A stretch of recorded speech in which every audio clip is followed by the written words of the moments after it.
There is a saying, you can find a Bajan anywhere. Are you a Bajan living abroad? Or do you know of one who has migrated to another country? Well, we at Mornin Barbados would love to have you or them on our Bajan Afar segment.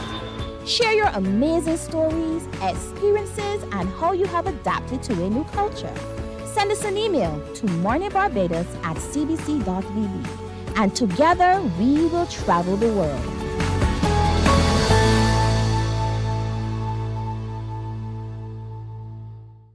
From 98.1 to CBC TV8 comes the Soca Avenue, the sweetest soca hour in radio. It's artists with new tunes and some old sweet ones too, jamming on the Soca Avenue. Saturdays, join AON Skills and the crew down on Soca Avenue, all new on CBC TV8. Feeling the festival.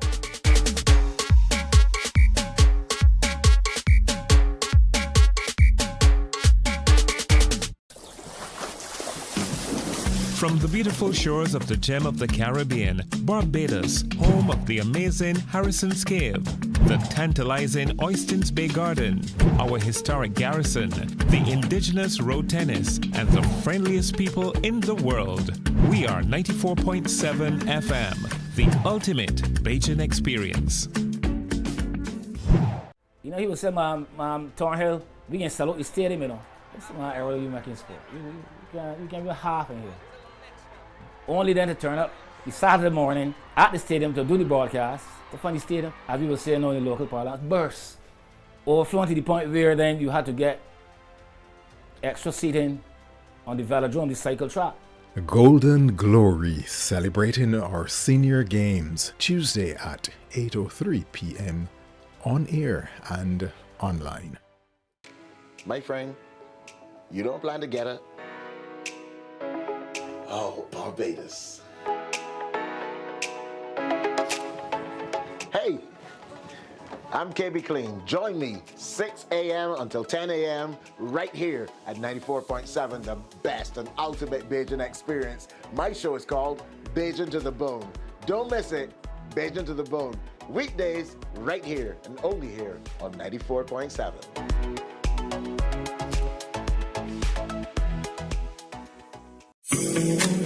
The facts say Morning Barbados reaches an audience of over 50,000 and Newsnight reaches over 56,000. It's simple. When you advertise, you're getting your message to over 50,000 of your potential customers. Make the call to CBC Sales Department today and watch your business grow. Contact us at 467-5559 or email marketing@cbc.bb.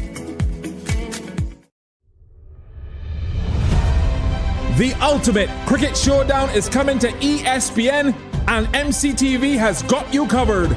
The ICC Cricket World Cup 2024 is here on ESPN and MCTV. Tune into MCTV channels 302 and 308, and don't miss a single six, wicket, or heart-pounding moment as top teams vie for the 2024 T20 World Cup. From June 1st to 29th, it's cricket you can't afford to miss. Tune into ESPN on MCTV, and for live radio coverage, tune into 94.7. Catch every moment of the ICC Cricket World Cup T20 action. We enjoy a game of dominoes and singing karaoke. I just love crew. When you love me just a little bit longer. You get to relax and have a drink and listen to some nice music. It's something different. It's spectacular. It's fabulous. You know, it's a different feeling altogether. I never feel so good in a party yet. Follow me to Q in the Community this Thursday. So good in a party yet. You know why? While you go about your business, we go about our business, and that is gathering the news. Stay up to date at CBC News Barbados on Facebook, Instagram, and Twitter. Get news update on radio throughout the day. And join us for the CBC News Night at 7 every night. CBC News team is on the job and bringing you the news.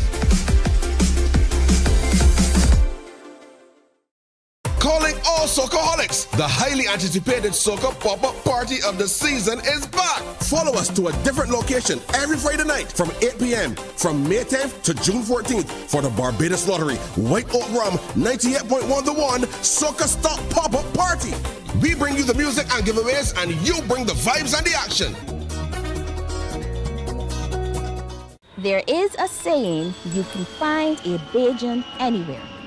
Are you a Bajan living abroad? Or do you know of one who has migrated to another country? Well, we at Mornin Barbados would love to have you or them on our Bajan Afar segment. Share your amazing stories, experiences, and how you have adapted to a new culture. Send us an email to morninbarbados@cbc.vb, and together we will travel the world.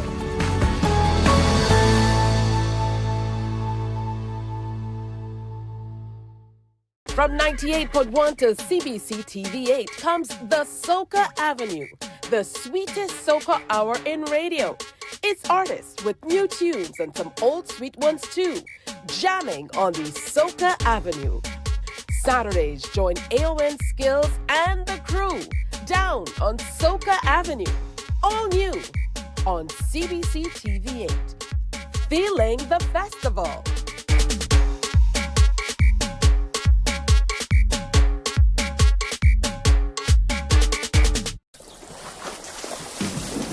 From the beautiful shores of the gem of the Caribbean, Barbados, home of the amazing Harrison's Cave, the tantalizing Oystins Bay Garden, our historic garrison, the indigenous road tennis, and the friendliest people in the world. We are 94.7 FM, the ultimate Bajan experience. You know, he was saying, Thornhill, we can sell out the stadium, you know. That's my area you making sport. You can be half in here. Only then to turn up the Saturday morning at the stadium to do the broadcast. The funny stadium, as we were saying now in the local parlance, burst. Overflowing to the point where then you had to get extra seating on the velodrome, the cycle track. Golden Glory, celebrating our senior games, Tuesday at 8:03 p.m. on air and online. My friend, you don't plan to get it? Oh, Barbados. Hey, I'm KB Clean. Join me 6 a.m. until 10 a.m. right here at 94.7, the best and ultimate Bajan experience. My show is called Bajan to the Bone. Don't miss it, Bajan to the Bone. Weekdays right here and only here on 94.7.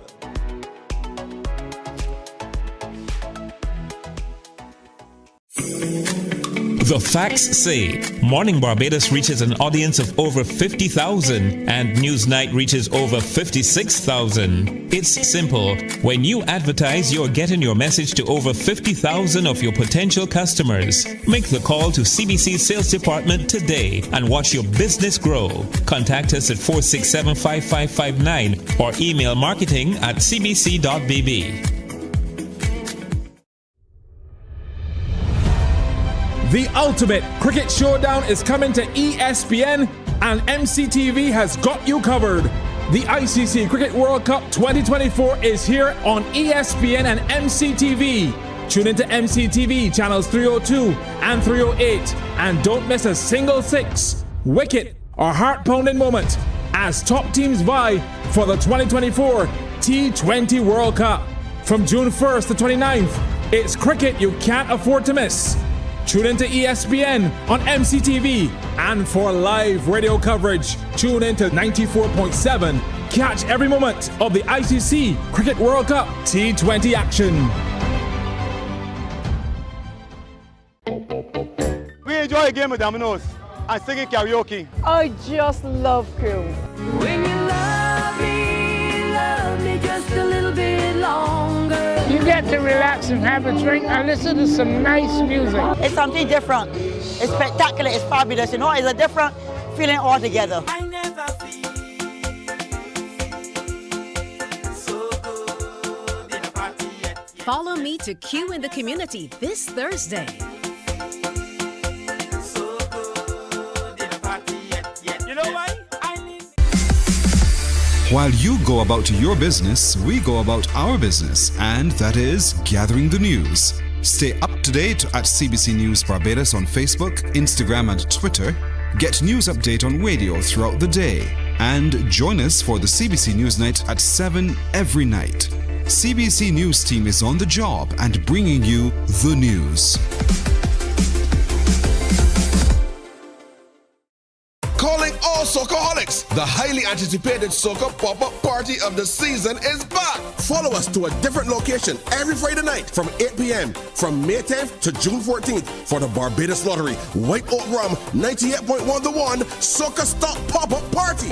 We bring you the music and giveaways, and you bring the vibes and the action. There is a saying, you can find a Bajan anywhere.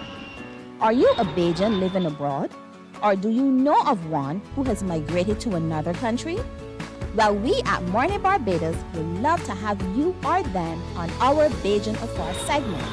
Share your amazing stories, experiences, and how you have adapted to a new culture. Send us an email to morninbarbados@cbc.vb, and together we will travel the world.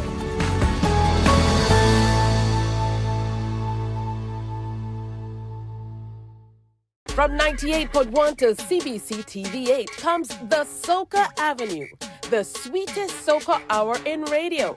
It's artists with new tunes and some old sweet ones too, jamming on the Soca Avenue. Saturdays, join AON Skills and the crew down on Soca Avenue. Wake up, wake up, wake up. Barbados, get up. Good morning. Good morning, Barbados. Good morning. Good morning to you. Good morning. Morning, morning, morning. Good morning to you. Good morning. Morning, Barbados. Good morning. Good morning to you. Good morning. Morning, Barbados. Good morning. Wake up, wake up, wake up. Morning to you. It's the 31st day of May 2024. Welcome to another Morning Barbados presentation. I'm Tisha Hines. I'll be here with you until 8 o'clock this morning. I guess I have to say happy half-term holiday because the children are off again. And I guess that's only fitting because it's the end to a wonderful child month. We most certainly have been sharing lots about what the Child Care Board and other agencies have been doing to observe the month. And that doesn't mean that we want you to stop thinking about all the wonderful things we need to do for our children and improvements we need to make as we move into June. It just means that we want you to keep it top of mind. It also has been significant that there was much debate in the House of Assembly throughout this month all about the Child Protection Bill as well. So I think all round it has been a pretty successful month. Today will be no different on Morning Barbados. Of course, we will close it out in much discussion about an initiative called Lyrics. It's an initiative that is kind of joint with the National Peace Program, which is multi-pronged. And we're going to talk a little bit about that coming up. The ladies are already here. But we're also going to be talking about the Barbados Physical Therapy Association's symposium that is coming up pretty soon. They're going to be in to talk about that. Plus, we want to get you reading. So the next chapter is our segment to do that. We're going to be delving between the pages of a book called Anansi and the Finance. And that's finance, not finance. So we're going to hear more about that. Just even the title is very provocative. I love it. We're going to have Mr. Andrew Mason coming through to join me on the couch as we tell you all about how the stations of the CBC will be covering the ICC T20 men's cricket in Barbados and across the region and the USA in the coming weeks. So we are going to be partnering with the Cut and Drive Network on our 94.7 FM. We're going to tell you how you can be a part of that. I want to say a special good morning and get well soon to our Derry Bowen, who is a little under the weather. She was supposed to be in today, but she absolutely can't make it. Didn't make it in yesterday either. and she's my office mate. So I've been very lonely, Derry. Hurry up, get better, and come back by Monday, or I'm going to lock you out. All right. Also, we have Kelly Johnley coming through. She's a media exec. She's been doing much online, so we want to hear a little bit more about that. And she's been flipping houses here in Barbados. So some interesting things to delve into with Kelly. Plus, it's Cropover. We can't get past that, right? Somebody's been trying to convince me to come to a Thursday night fete. I said CBC is going to have to give me Fridays off. I'm too old for that. Years ago, not now. I can't. I can't. I wouldn't get up. I'd probably get here like 8 o'clock or maybe later. So we'll see how that one works out as we get in the season. But Miguel White, a soca artist, a singer, songwriter, he is going to be in to share with us. He's also a producer, so he has some new music, and we're trying to convince him to perform for us too. So maybe he'll sing a little music to get us ready for the weekend. But we want to start with that Lyrics Parent Rose program that I was telling you a little bit about.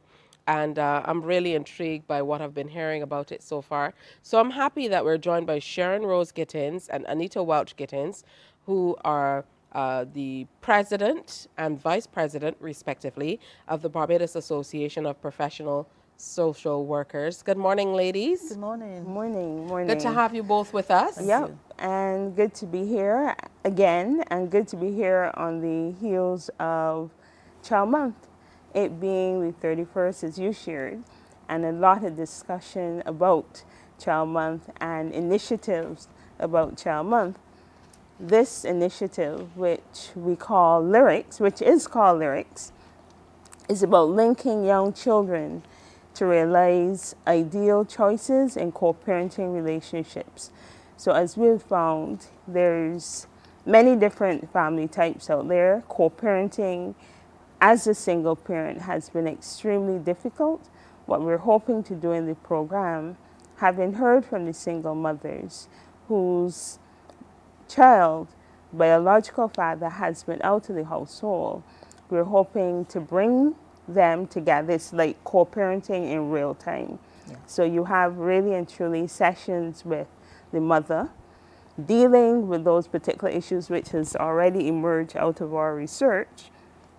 Then the father and child having an experience together. Those experiences are really ones to help them build and strengthen and even reconnect with the child. All right, so I want to step back a little bit with you, Anita, to tell us a little bit about the exodus of all of this. Where did it start? The genesis, exodus, the beginning. In terms of the research and the findings that you have now that are kind of guiding what you're doing through this program. Well, actually, the program, the coordinator, Sharon, she is the one who thought up the idea and so on. So it will be a research program, as she had said, and all the information we gather from the parents, the mothers and the fathers, we are collating all of that. So it's definitely going to be research-based. And we realize that fathers are missing from families, and we know how detrimental it is. We understand that, we know single mothers are there all the time, many single mothers, and fathers are needed. And the age group that we're dealing with will be 6 to 10, because, at that young age, they really need their fathers in their lives. And what we want to do and what we're seeing is that not having a father around, their behavior changes, and it's their story. Part of them are missing, so we need to try and connect with the missing part of the child's life. And really, we have to understand as adults, it's not only one person. The children is birthed by two people. So we need the wholeness, and we want to try and bring that. So, the information that we gather will show us how it is in Barbados. I'm so happy that this is going to be rooted in research. Yes. Yeah. Because so many people go by anecdotal information or what they deem to be their experience because of what they've experienced, or what they deem to be right based on their personal experiences, instead of taking a whole of society approach and looking at what's happening before they make their decisions. And as you recognize, evidence-based really helps to guide what is created. So what we've been doing as well, parish by parish. So we're trying the entire island, but we go parish by parish. For this next month will be St. Michael that we're focusing on, and parents, specific parents in St. Michael who've come forward. Yes, who definitely come forward, who are willing to be a part of it. And as Anita also shared, the 6 to 10 age group, because what we've also seen emerge is that within this age group, that's really the best time to reconnect or try reconnecting. The older child with the father is a little more different. They have seasoned and been socialized in such a way that it's up to them to connect with the father. But that younger child in primary school, hearing the family stories and stuff, it's also a way in which they really want to get in there, reduce the at-risk behaviors, and in so doing, as we part of the National Peace Program, we're definitely trying to have a peaceful and a respectful co-parenting. How is it working? How are you getting this done? Do people reach out to you? Are you reaching out to people? How does it work? At this time, we are working along with a social agency, social protection agency, because there's always that link. Research has proven it in terms of poverty, crime, and behaviors. So we've reached out to a social agency who have agreed for a targeted population, and they have consented, they have been responding, and as we go on, we're able to know what's happening within that particular age group. So we can share some of our research findings so far. Absolutely. We're well open to that. Thank you.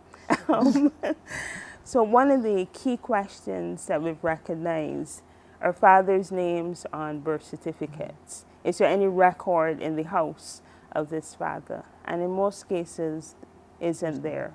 Do we have children whose performance, looking at the school report, where they have failed 3 to 4 subjects? Yes, they have. And remember, it's a 6 to 10 age group. Whether or not the child, in terms of health, went to the dentist, even an optician, in most cases they haven't. What do they say to the child who asks about their father? We're hearing statements like, I tell them the truth. He isn't here. And even at times, there are those single parents because of death, because the father has been in prison, and you also have because the father has been on drugs. And at this time, we've met mothers who are still aching because of that. So as Anita will share, we have the co-parenting, we have those focus group sessions to also build from the research. Okay, you can continue on. So, you know, we're not leaving the mothers out because we want to build a relationship with the father, but we also want to listen to the mothers. So we have focus groups that will, you know, work alongside with the mothers and listen and help them in areas that they're struggling with. One of the areas will be connecting with the father of their child. There might be a bad relationship, you know, and that's going to be a bit tough for both parents. So we want to talk with them and work it out with them so that they can come to a understanding, you know, that this is going to be good for the child. So, you know, it's something that we also with the fathers, you know, we're going to talk with the fathers, and the focus group is going to focus on their issues. And one thing that we are going to do is listen, because we need to listen to their problems, need to listen to what they're going through, and hope that we could build that relationship. We're not saying that you have to, you know, get back with the father of your child or anything like that. We're saying we want to do this for the benefit of your child, so that they can just improve as the years go along. Based on what you've experienced, have people been open? Have fathers been open to reuniting with their children who they might be estranged from for years and years? Some have been, and I think it will gradually grow, because clearly these fathers have been away from the child for quite a while, and it's rebuilding, because for some of them it's a stranger, and we have to start literally very small and build from there. What I also want to emphasize, keeping the child in mind, we are going outdoors. We're doing things, so it's not just focus group, it's going outdoors in our environment, such as Golden Square, connecting with our names, our history, botanical gardens. We're doing some maybe visit things that fathers can do outside of just saying I'm giving financial support, because sometimes it's just giving your presence. So we do have fathers who will gradually and consent to be part of it, but we expect, I'm sure we do, that the response may be somewhat slow. But the mothers have come forward, and we're committed really to building that father-child relationship once consented. And just to add, it's also artwork for the child. We recognize that children at that age like to play, like to have fun, have games, have art. So we're creating that type of space for everybody. How are you working to reinforce to mothers and fathers alike that their presence is even more important in most instances than financial support? Because I feel like this might be the one thing that might be keeping fathers from children in a lot of instances, and mothers from allowing fathers to be involved with children. And that is based on my experience. I have no data to back that up, but I hear so many people say, you know, I couldn't give, so I couldn't go to see them. And at the end of the day, as adults, we know that children really don't care much about that stuff. It's important, but your presence is far more important. Exactly, and we try to encourage that. Even now with social media, even now with digital platforms, it can just be a call, it can be a WhatsApp. We will emphasize that as well. And we have heard those fathers who say, I have nothing to give, why should I am so scared of going and meeting my child and not having anything to provide for the child. So it's reinforcing for him. Just being there means a lot.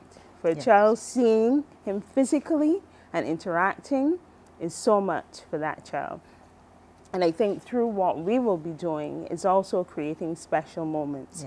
Eventually you recognize it's not about where I go or how I do it, but that memory of a really great experience. All right, so St. Michael should be looking out for you. Come in. We're going to have you back to talk about how you select your sample population and things like that, because I think people generally will be interested. We might need to hold a few hands, which is what the program is all about. But I think it's a great initiative. And final word is yours, Madam Vice President, as to why people should get involved.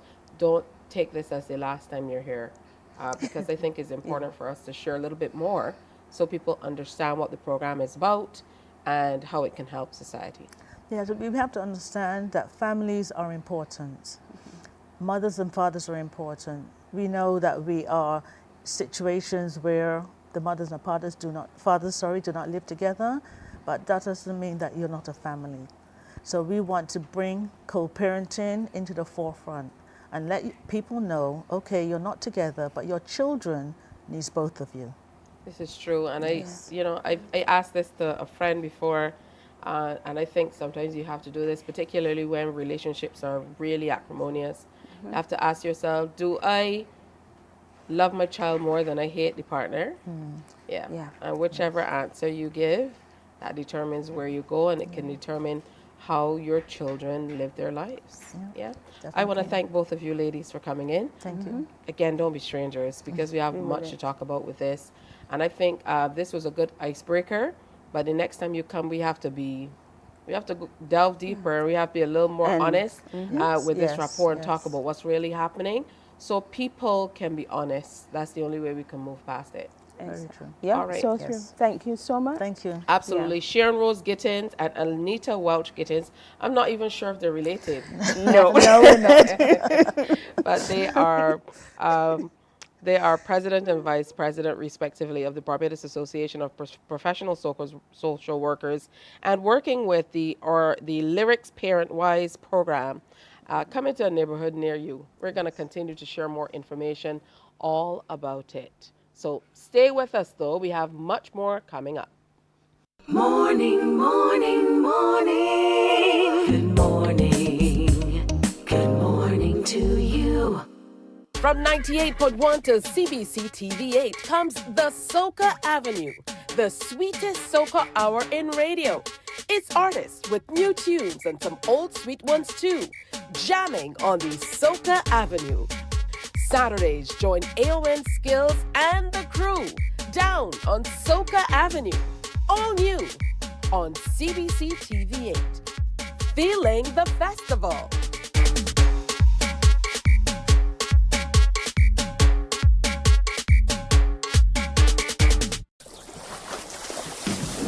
From the beautiful shores of the gem of the Caribbean, Barbados, home of the amazing Harrison's Cave, the tantalizing Oystins Bay Garden, our historic garrison, the indigenous road tennis, and the friendliest people in the world. We are 94.7 FM, the ultimate Bajan experience. You know, he was saying, Thornhill, we can sell out the stadium, you know. That's my area you making sport. You can be half in here. Only then to turn up the Saturday morning at the stadium to do the broadcast. The funny stadium, as we were saying now in the local parlance, burst. Overflowing to the point where then you had to get extra seating on the velodrome, the cycle track. Golden Glory, celebrating our senior games, Tuesday at 8:03 p.m. on air and online. My friend, you don't plan to get it? Oh, Barbados. Hey, I'm KB Clean. Join me 6 a.m. until 10 a.m. right here at 94.7, the best and ultimate Bajan experience. My show is called Bajan to the Bone. Don't miss it, Bajan to the Bone. Weekdays right here and only here on 94.7.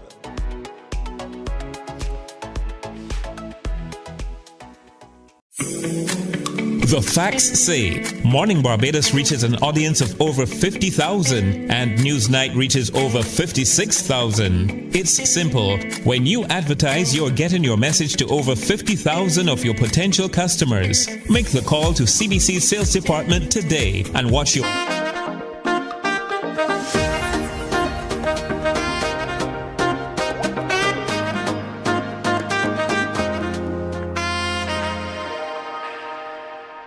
All right, welcome back to Morning Barbados. The next chapter today is going to be pretty exciting, particularly for Caribbean literature. We have to welcome Garnet Lawrence, who is joining us today to talk all about his book. And I absolutely love the name, like I told you earlier. It's called Anansi and the Fire Ants. Yes, How about that? Good morning, Garnet. Good to have you with us. Good morning. Thank you for having me. All right, and welcome to Barbados. Last week marks 1 year that you've been living here. Correct. So you're almost Bajan. Well, maybe another year or two. Technically, I am quarter Bajan because my grandfather is born bred Bajan, who went to Trinidad, and then my father had me, went to Bago, and I come back to Barbados. So I'm making full circle, actually. All right, so 25%. We'll take that. I'll take that as well. So the pandemic sparked something interesting in you. Yes. You were writing from the age of 18. Yes, ma'am. But then in 2020, you know, you decided to put pen to paper and write a children's book. Tell me about how that came about. So, well, I'll start off by saying I'm a playwright, first of all. And when the pandemic was coming to a close, I have two small children. At the time, they were 6 and 7. And we were preparing to return to primary schools. And when we go to the play parks, you know, that time there was the mask mandate. And I said, okay, fine, go and play in the play park, make sure I wear a mask. And our children were like, my daddy said I wear no mask. And you know how the COVID vaccine thing in our country they had, use sunshine and punching to kill COVID and all that kind of rumors going around. And when they came back to the school environment, my fear was that children taking what their parents say as gospel would go into the classroom and not practice proper hygiene in the classroom. We know how if one child gets a cold in a school, the whole school can shut down as a result. And with something like COVID-19, I wanted to make sure that they were prepared. And I felt as though that wasn't, most of the public health campaigns targeting adults, not necessarily children. It wasn't child-friendly.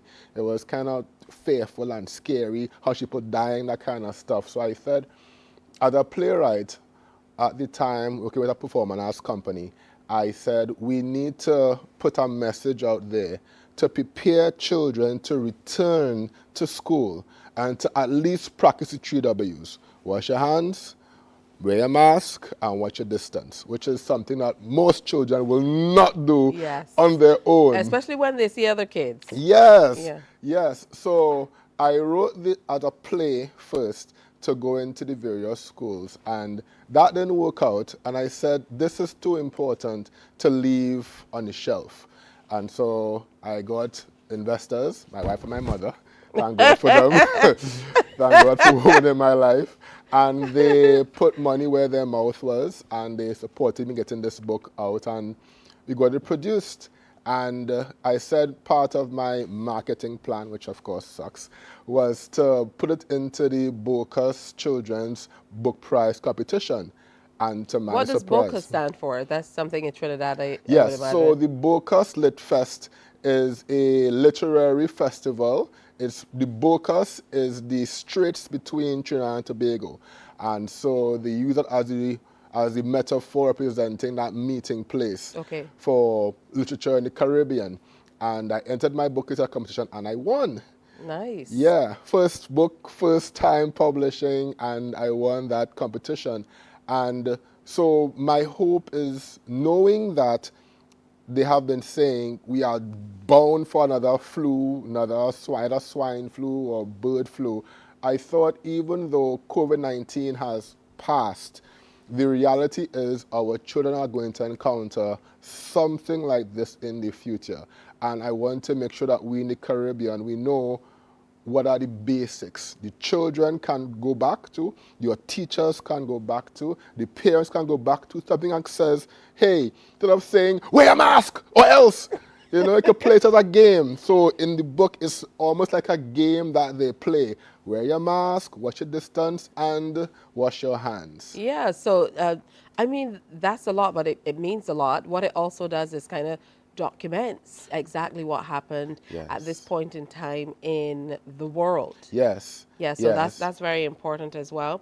Before we get into what's within the pages even more, this certainly wasn't your first time winning, because as a playwright, you're also highly successful, having screened and produced 2 plays in Trinidad that are award-winning. So two films. So talk to us a little bit about that. So, while I was teaching at secondary school, I had a drama group and a film kind of group at the school. And I told them, okay, at the time there's something called the Secondary Schools Film Festival, which no longer functions. And when it stopped, I said, you know what? We're going to make a film about feet. We're going to tell an entire story about a student who goes the path of delinquency, drugs, sex, all that kind of stuff. But all we're showing is their feet. And at that time, the style was everybody wearing a Clarks, you know? When you get a new Clarks, daddy, everybody had a Clarks on and they was brushing the shoe in school, that kind of story. And we made a whole thing based on that Clarks culture called Center Stitch. It's on YouTube. And it would have been screened in the 2017 Film Festival and Tobago Film Festival. And then a couple years later, they entered something called the Young Stars competition. And while we were there, we made it's supposed to be a 10-minute short, but it turned into a 25-minute short film showing a young man and a girl who fell in love, and she's dealing with suicidal thoughts and depression, and then the boy is dealing with father-child issues and economic challenges, and somehow she gets pregnant. Well, not somehow, but yeah, she gets pregnant, and they are now dealing with that as two young people. It was called Choosing Destiny. It sounds like a play that we need to delve further into and maybe bring it here, because these are most certainly themes that we deal with every single day. Before you run off, though, you have to get back to the book. Yes, please. So we definitely have to invite you back to talk about all of the other stuff. No problem. But we want to make sure that we, tell you all about this. And Nancy and his son, Boy, real Caribbean name, are living in a quiet village when news comes that the dreadful fire ants army is on its way, destroying everything in its path. That is basically how it begins. And Nancy and the fire ants, where can we get your book, Garnet? Well, I'm trying to get it into Barbados at present, trying to get into the library and into some stores as well. But if you want to get a copy, you can contact me at 250-4671. It's available on Amazon UK, I believe, but better to contact me to get copies from me. I said I have 1 or 2 copies at home. Yeah. All right, wonderful stuff. So I hope that you're able to get more of the book here. Yes, please. And we always encourage reading that would be appropriate, not only for the little ones, but for the parents too. Yes. And I can see that it's also good reading for parents. Yes, Yeah? it is. And teachers as well. So flu virus comes around, you can read this book. And the way it's written, it's meant to be as a story. They could even act it out as well if they want to reinforce the idea of when you have a cold, when you have the flu, these are the things that you do to stop the spread of it. All right, good stuff. Want to thank you so much for coming in. A special good morning to the investors. Yes, please. Yes, I love that please. part. Your wife and your mom, I love Yes, it. That's what family is all about. Correct So as make well. sure you check it out. Look online and see if you can grab your copy. Otherwise, we will keep that number handy so we can share it with you as we get to know a little bit more about Garnet Lawrence, who is a teacher by profession. Yes. But also a playwright and an author, and so much more. So Yes, we look please. forward to seeing him on Morning Barbados in future. Yes, It's please. time now for another break. When we come back, Andrew Mason is in the house. We're talking all about a partnership on 94.7 FM with the Cut and Drive Network. Stay with us.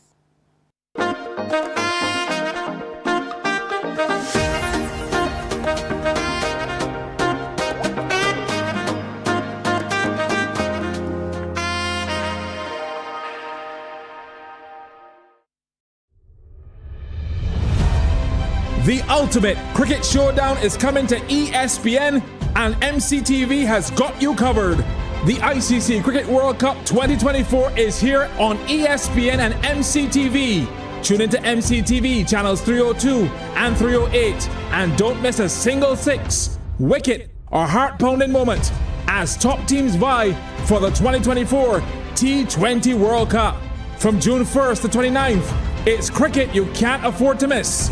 Tune into ESPN on MCTV, and for live radio coverage, tune into 94.7. Catch every moment of the ICC Cricket World Cup T20 action. We enjoy a game of dominoes and singing karaoke. I just love crew. When you love me just a little bit. Morning, morning. Good morning. Good morning to you. Good morning to you indeed. Welcome back to the Friday edition of Morning Barbados. Today the children are at home, so a special good morning to you. Half-term holiday, they call it. How many halves are there in the term? I feel like there's been holiday already. When I went to school, which was many moons ago, we did not have this many breaks, but I understand that the teachers need it sometimes, and we have to give the little ones a break from the studying and so on as well. So, just be good today, make some good choices and get the studying in, because promotional exams are just around the corner if they haven't started. And I know the older ones are wrapping up CSEC and CAPE and so on. So our best wishes to you. If you're getting a little rest today, do that. If you're studying, good for you. Otherwise, just rough it out with me. All right, so we're talking to you about a partnership. The Cut and Drive Network comes to 94.7 FM as we look toward the ICC Cricket World Cup Tournament 2024. Andrew Mason, who is a commentator, etc., radio show host, etc. He's going to join us on 94.7 FM to be a part of this coverage. Good morning to you, Andrew. Welcome. Nice to see you. Haven't seen you in a long time. I'm still looking very young. Thank you so much. The same for you. So the relationship with CBC goes way, way back in terms of you being here. I remember my early days on 900 AM with Best and Mason. Yes. And then Best and Mason became Mason and Guest, and it migrated and all that wonderful stuff. But we won't talk about that today. So we're talking about the Cut and Drive Network and how we're going to be covering cricket. Your voice, your name has become synonymous with cricket all across the Caribbean, through the years. So talk to me about what initially kind of grew your love, your interest for cricket in this way that you wanted to get into commentary. Interesting enough, I started doing cricket commentaries at age 18. Wow. Age 18. I'll never forget, back in 1980, Sylvester Ford called me up, and I really want to thank him and thank CBC, because this is where I started. And back in 1978, CBC started commentaries on Saturdays. So we have a situation been 46 years of cricket commentary, and I really want to thank CBC for its involvement. I remember doing my first test match back in 1983. So I've been around for quite a long time, and the partnership is immense. I mean, CBC, very committed to the coverage of cricket, and I really want to thank people like Derry Bone. I understand she's not well. Let's hope she gets better pretty soon. Dan Fort and company for coming on board to ensure that we have cricket. And there's a word that you have to include. It is exclusive coverage on 94.7. Absolutely. I love that you included exclusive coverage. So the truth of the matter is there are so many issues of rights and things like that we can't necessarily show it here on TV8. Right. You have to be able to watch it on foreign TV. Right. Even though it's here in the region, some of it in the US, but this exclusive coverage puts us in the game. So let's talk about how you're going to be bringing this coverage every single game live. Now, I want to make the point just before I answer the question, the importance of radio. I've had battles over the years trying to convince people that radio may not give you $1 million, but it may give you $1 million of exposure. I've had several battles with Cricket West Indies because I recognize the value of radio. As you said, people may not get a chance to see it, they may not get a chance to be at the grounds, but they can hear it.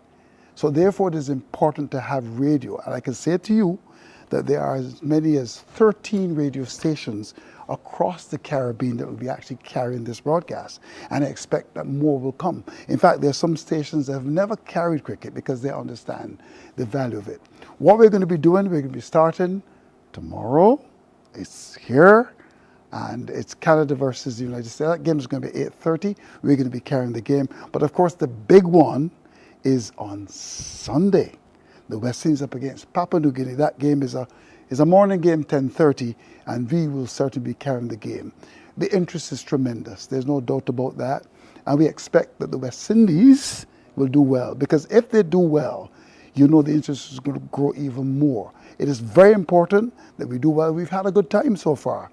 In fact, when you look at West Indies for the last year or so, they've done well in white ball cricket. We've had 2 warm-up matches so far, and we've won. In fact, a victory against South Africa. And only last night, the West Indies actually defeated Australia. The defending champions are England.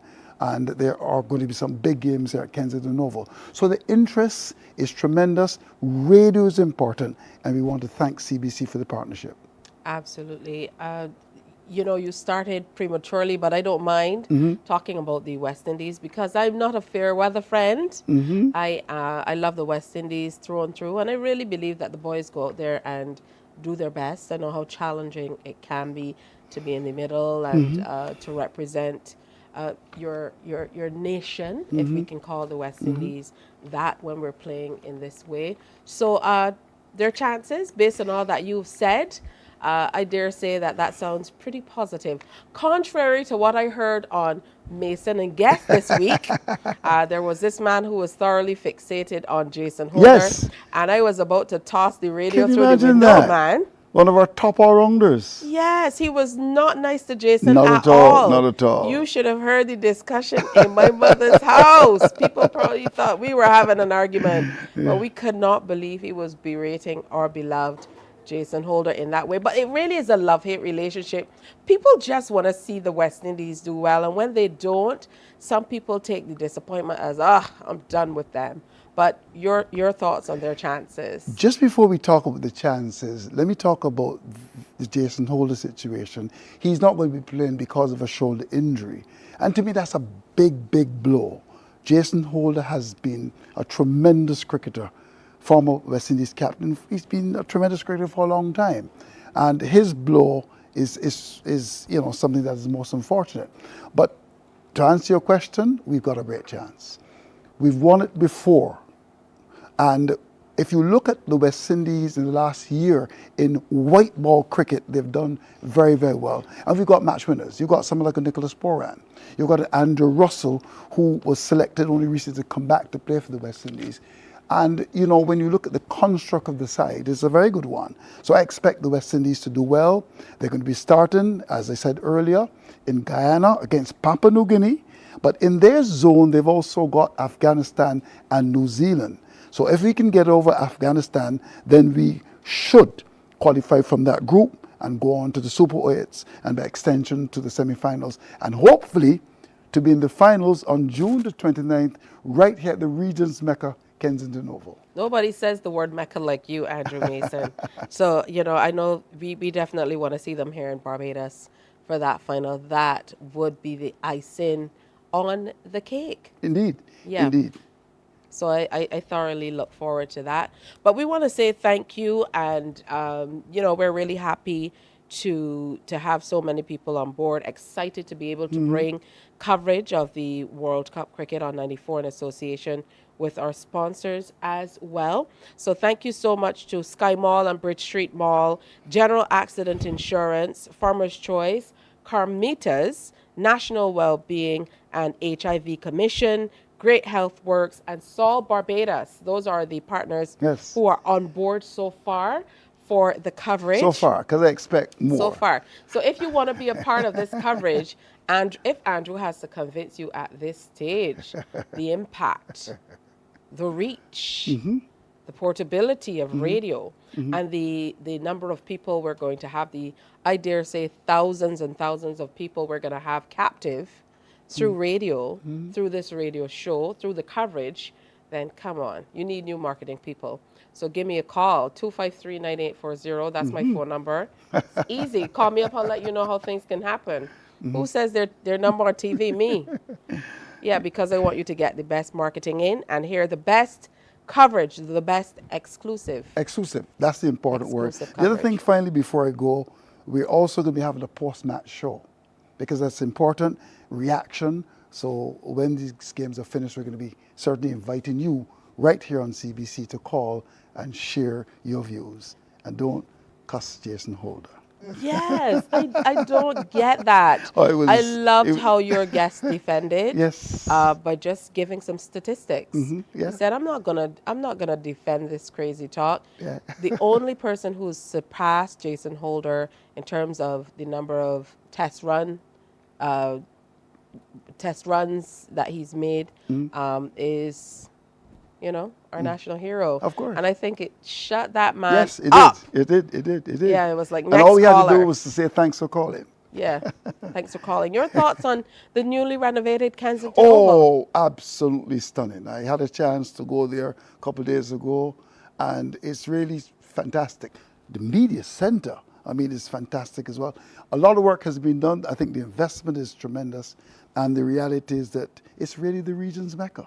It surely It's the region's Mecca. And we expect a lot of people to come to the games. We expect the West Indies to be not only in the semi-finals, but to go into the finals and win this thing. Because the reality is, I think they've got an excellent chance of winning the tournament. And can you imagine, think about it for just 1 minute, the West Indies winning this tournament in the Caribbean? In That must be Barbados? awesome. In Barbados? Yeah. Because Can the you final imagine? is here. Yes. I can't imagine. I'd be running to Kensington Oval. Yeah, you know a thing or two about running, but before that, though, I want you to reinforce what you're bringing to the table in terms of your years of experience, in terms of the coverage team. Right. It won't just be you. All of the guests that you will have as a Right. part of the pre and post-match shows, just to reinforce this exclusive coverage with 94.7 FM and how it's set apart from anything else that you might be seeing or hearing. Well, in fact, we're going to be having some fresh voices. Ryan Hines, a former Barbados cricketer, former West Indies cricketer, he's going to be very much a part of selector. And selector as well. In fact, he's now the selector for the manager for the under-19 women's team as well. Henry Wallace is also going to be very much a part of the commentary as well. We're talking to Tino Bess. She'll be interested when Tino comes. And of course, Barry Wilkinson, who has got a lot of experience of doing cricket commentary. He's going to be very much a part of it. And when people like Sir Clive Lloyd come, we're talking to him now because we want to have a top-class cricket commentary team, and that makes a significant difference. So once again, exclusive on 94.7. We're going to be starting tomorrow. The first game is Canada up against the United States at 8:30, and then the big one on Sunday, West Indies up against Papua New Guinea. It starts at 10:30 in the morning, and we'll be there to bring it for you. All right, good to have you home. Hopefully you'll be able to go out to other places after. Yes, yes, indeed. But it will be wonderful to have all of you, including Barry. Yes, he's going to be very much a part of the team. It would be great to have all of you, and it's good to see that you're including some of the guys who have come through the ranks, so to speak, in Tino and in Ryan, and sharing in their experience of being in the middle, actually being a part of these teams. So they're speaking from a first-hand perspective. Makes all the difference. That's very, very, very good to have the new voices. We've had Tino Best before. Henry Wallace is brilliant. I mean, here's a guy that's never played Test cricket for Barbados, but when you hear the insight, it's absolutely brilliant. So we're going to have a top commentary team. Absolutely. And I mean, we're not closed off for partnership. So again, if you want to be a part of this, give me a call, 253-9840, and I'll make it happen in a jiffy. Thanks for coming through, Andrew. Always a pleasure. Always this good is to where I have started. you here. This is where I started. Yeah. Never forget CBC. All right, good stuff. Can't. There he is. He's back. He's back. Remember, it's 94.7 FM, exclusive coverage of the ICC T20 Men's Cricket World Cup 2024 all season long. So even when they're not playing here, you can go anywhere and be sure that you'll know what's happening in the game. All right? It's time for a break here, but when we come back, there's a lot more on this Friday, so stay with us. Morning, morning, morning. Good morning. Good morning to you. We enjoy a game of dominoes and singing karaoke. I just love crew. When you love me just a little bit longer. You get to relax and have a drink and listen to some nice music. It's something different. It's spectacular. It's fabulous. You know, it's a different feeling altogether. I never feel so good in a party yet. Follow me to Q in the Community this Thursday. So good in a party yet. You know why? While you go about your business, we go about our business, and that is gathering the news. Stay up to date at CBC News Barbados on Facebook, Instagram, and Twitter. Get news update on radio throughout the day. And join us for the CBC News Night at 7 every night. CBC News team is on the job and bringing you the news. Calling all Soccerholics! The highly anticipated soccer pop-up party of the season is back! Follow us to a different location every Friday night from 8 p.m. from May 10th to June 14th for the Barbados Lottery White Oak Rum 98.1 The One Soccer Stock Pop-Up Party. We bring you the music and giveaways, and you bring the vibes and the action. There is a saying, you can find a Bajan anywhere. Are you a Bajan living abroad? Or do you know of one who has migrated to another country? Well, we at Mornin Barbados would love to have you or them on our Bajan Afar segment. Share your amazing stories, experiences, and how you have adapted to a new culture. Morning, morning, morning. Good morning. Good morning to you. All right, welcome back to Morning Barbados on this Friday. It's just after 7 o'clock. My, time goes by so quickly, but that means you're absolutely having fun. So we're going to tell you now all about the Barbados Physical Therapy Association, and they're going to be hosting a stroke symposium. So joining us to talk more about it is Dr. Melissa Walcott-Pusey, Activities Coordinator, and Dr. Stacey Boyce, who is President, both with the Barbados Physical Therapy Association. Good morning and welcome. Good morning. And they're wearing their shirts. I'm not matching today, but they're going to bring us up to speed on everything that is happening. I'll start with you, Madam President.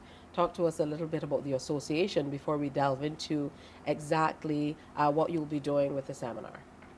Okay, so the Barbados Physical Therapy Association, as the name suggests, we are all the members of the association who are in Barbados are a part of the association, and our goal, our mission is to educate and empower the public, improve our health and our wellness, and that is where the symposium was birthed. All right, talk to me more about this particular symposium and why you're stressing on or focusing on stroke. Well, we have quite a number of strokes in Barbados.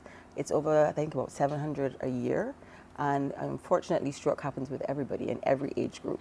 So what we're trying to do is inform people that, it's no longer a disease that only happens to older people. It happens in any age group.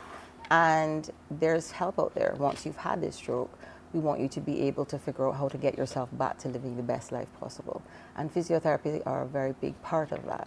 We're also incorporating other members of the team that work to get you better. So we're having a doctor, we're having an occupational therapist, we're also having, Stacey, help me from forgetting anybody. Okay, so we're having a doctor, we're having physiotherapy, we're having nursing, pharmacy, dietitian, we're involving the Heart and Stroke Foundation, the Barbados National Registry, the QEH community health workers, so the entire body of people that manage strokes and who can give support once you've had a stroke.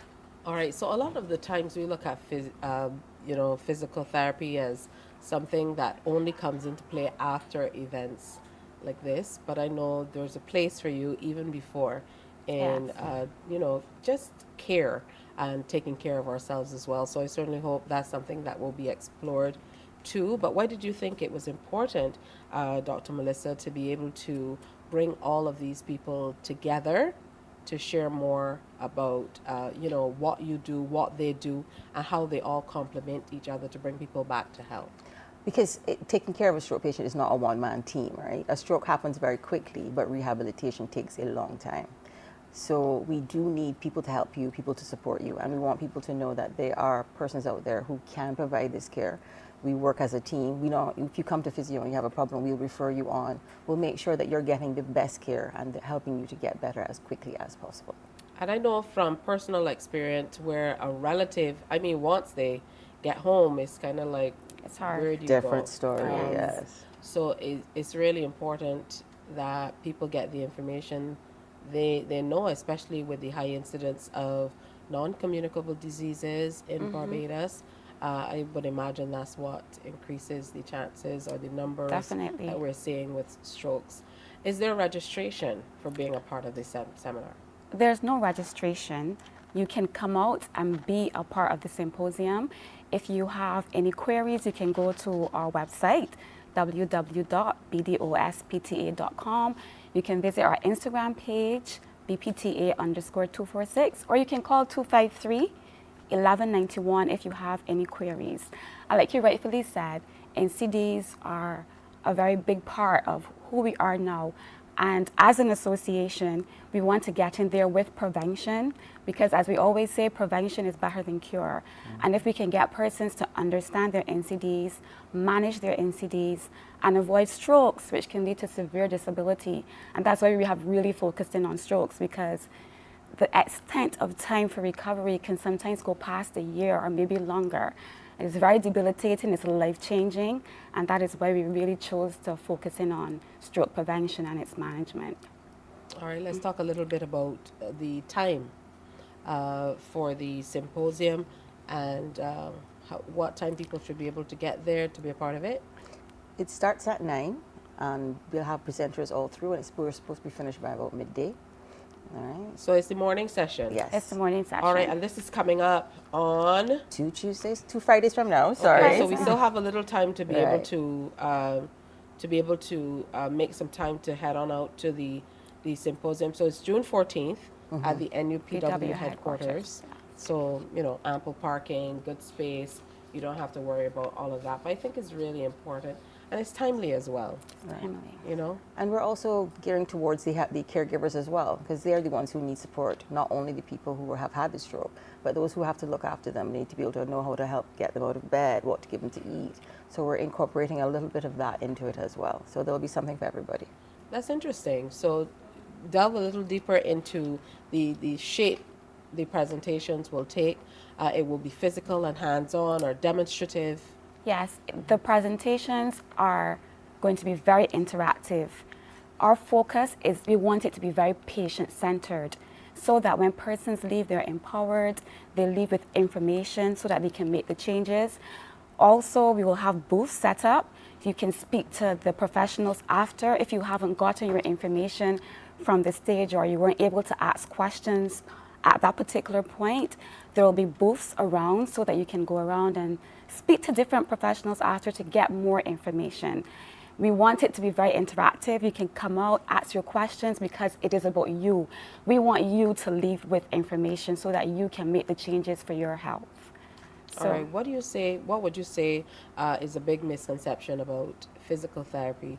As I mentioned, a lot of people think, oh, it's only kind of aftercare. And I would imagine you're working to dispel this or for major things as opposed to maybe mitigating some smaller things that can become bigger things as well. I know for athletes and people who are very active, they have a very strong relationship with you. But for those of us who maybe aren't in those particular fields, usually when you engage with a physical therapist, it is after some major event.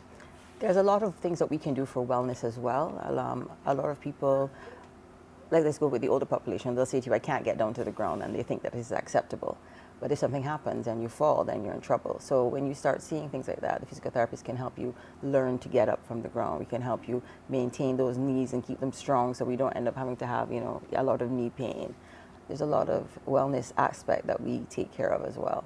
I saw you nodding in agreement. Mm-hmm. Prevention, like I said, is better than cure. And even as it relates to the stroke symposium and NCDs, there are stop signs before you can get to a stroke. So if you can get your exercise in, if you can come to your physiotherapist, you get your exercise in, you get your information, you can avoid a stroke.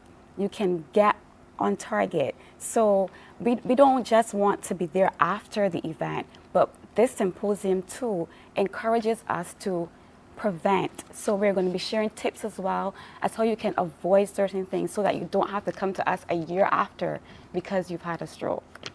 All right, well, go follow online to find out more information, and you still have some time to be able to plan for it. It's from 9 to 12, and they've promised it's going to be very interactive, and that makes all the difference. As an aging population, as a population affected so heavily by non-communicable diseases, I think this is something that all of us should make an effort, particularly those working with or taking care of, as you mentioned, the elderly as well should come out too. So it is coming up on June 14th. I can't believe today is the last day of May. Years going by so quickly. Yeah. It's coming up on June 14th at the NUPW headquarters. As we told you, from 9 to 12. So you still have some time to prepare for it. Thank you, doctors, for coming in and sharing with us. And I hope it is truly successful. Thank you. Thank you so much. All right, good stuff. Time for another break on Morning Barbados, but come on back because there's much more after this break. Morning, morning, morning. Good morning. Good morning to you. There is a saying you can find a Bajan anywhere. Are you a Bajan living abroad? Or do you know of one who has migrated to another country? Well, we at Mornin Barbados would love to have you or them on our Bajan Afar segment. Share your amazing stories, experiences, and how you have adapted to a new culture. Send us an email to morninbarbados@cbc.vb, and together we will travel the world.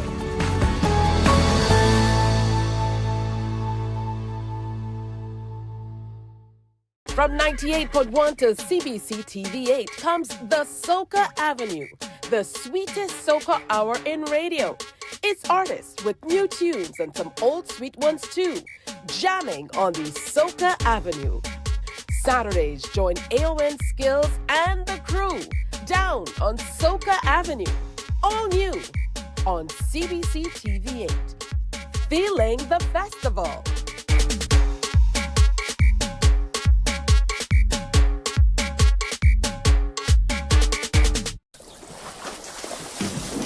From the beautiful shores of the gem of the Caribbean, Barbados, home of the amazing Harrison's Cave, the tantalizing Oystins Bay Garden, our historic garrison, the indigenous road tennis, and the friendliest people in the world.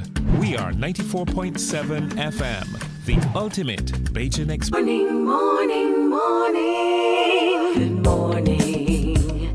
Good morning to you. And as we told you, in 2024, we are feeling the festival here at CBC. So we want to make sure we get all the new music. We're telling you about the events through the various programs that we're putting out. Look out for Cropover calendar.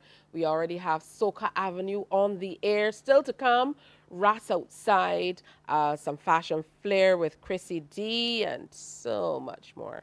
We are definitely going to have a great Cropover season. Of course, we are following everything that's happening nationally as well. So all of the major events, you can expect that we'll be there and bringing it to you, whether it's through our radio services or television. You can count on CBC. And this guy has been around for quite some time, since 2009. He's been on the soca scene, but he's been doing music even before then.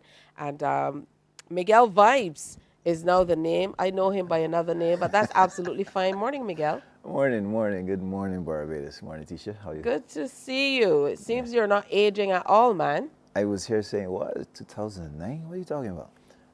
It's been around for a minute. It's that good water, Bajan water. It's true. Yeah. Talk to us about your years in music. I mean, you've literally come through the ranks. If there's a Bajan story about how it started and the competitions you were a part of and how you moved into bands and so on, it's your story. Yeah, I actually started in the church. Then from the church, did a primary school choir, then school choir. Then after that, entered Teen Talent. It was a preliminary winner as well. We were in the finals as well. And then I was in Junior Monarch. I was also in the Pick of the Crop, Party Monarch, finalist in all of them. I wrote songs. I've been writing for quite a while as well. I wrote the Junior Monarch song, winning song in 2001, I believe it was, or 2002 for Coco. Y'all know it's Grateful Co now. It's been a while. I've been doing a lot of work.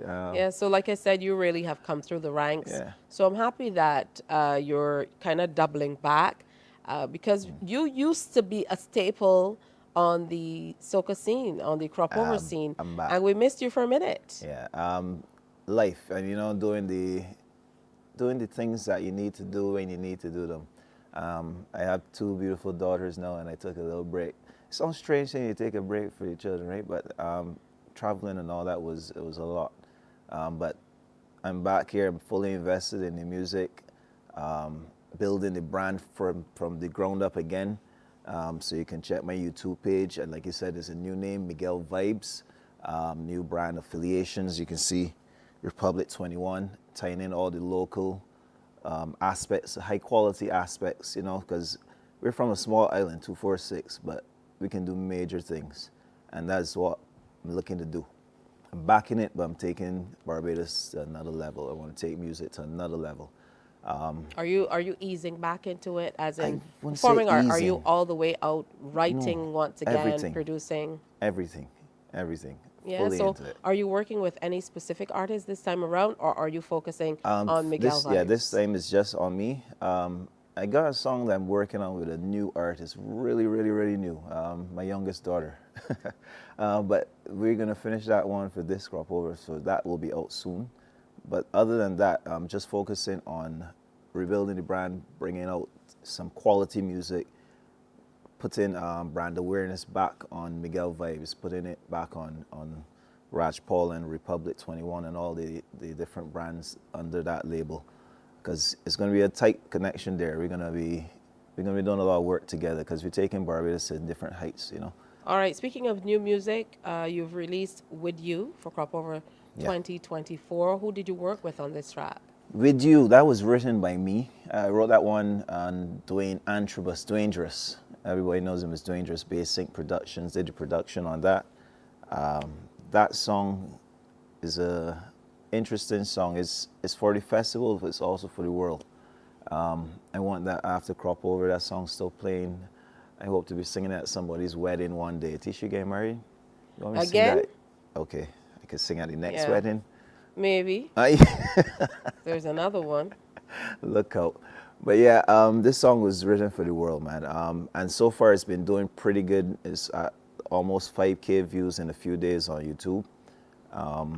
It's #1 on the selected charts 2 weeks now.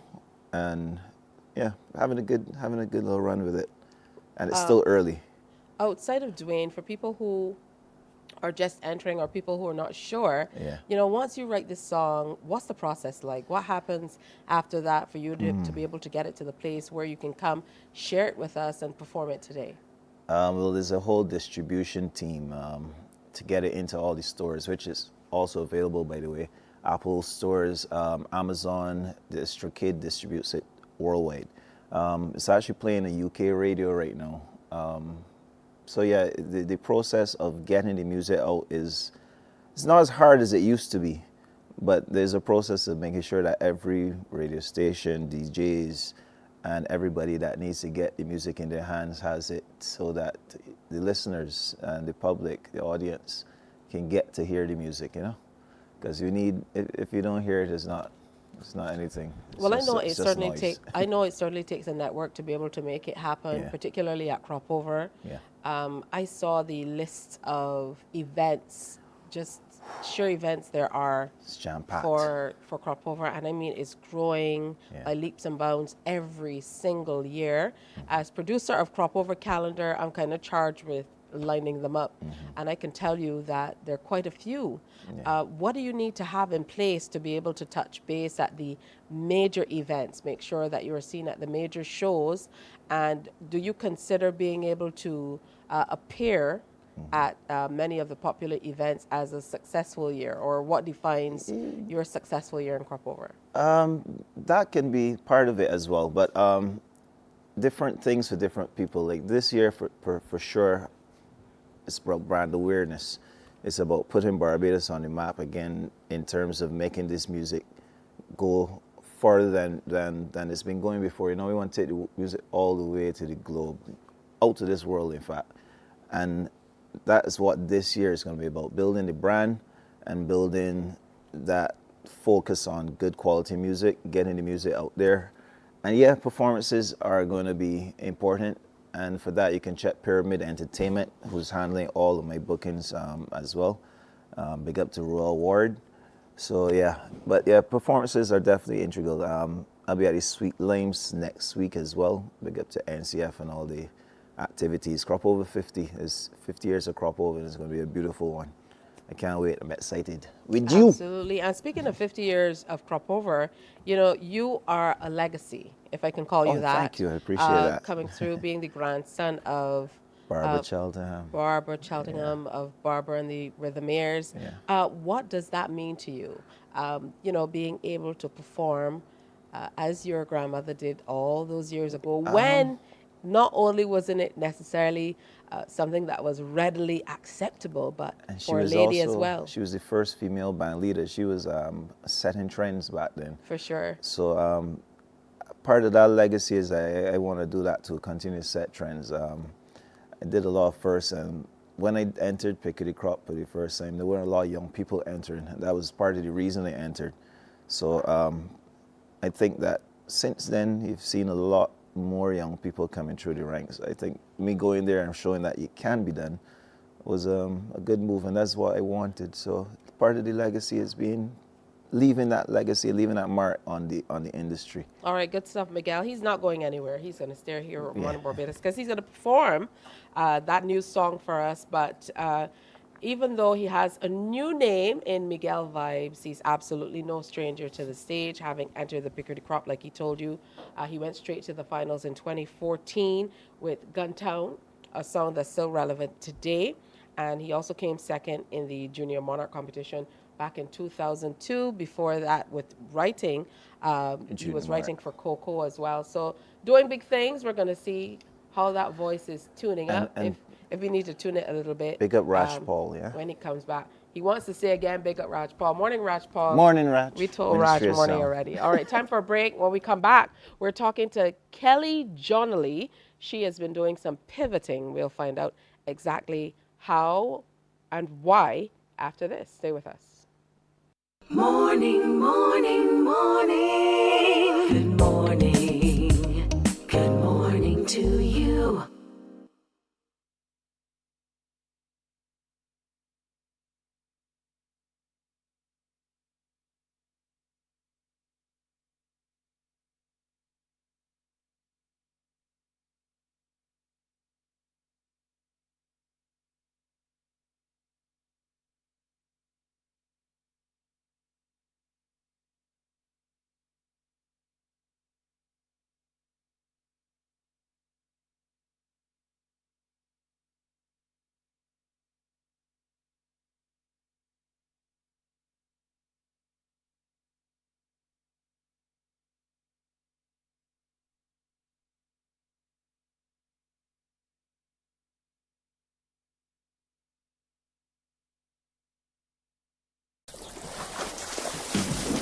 From the beautiful shores of the gem of the Caribbean, Barbados, home of the amazing Harrison's Cave, the tantalizing Oystins Bay Garden, our historic garrison, the indigenous road tennis, and the friendliest people in the world.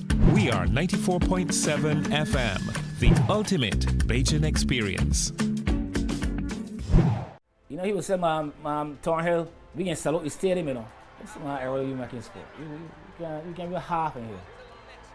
Only then to turn up the Saturday morning at the stadium. Morning, morning, morning. Good morning. Good morning to you.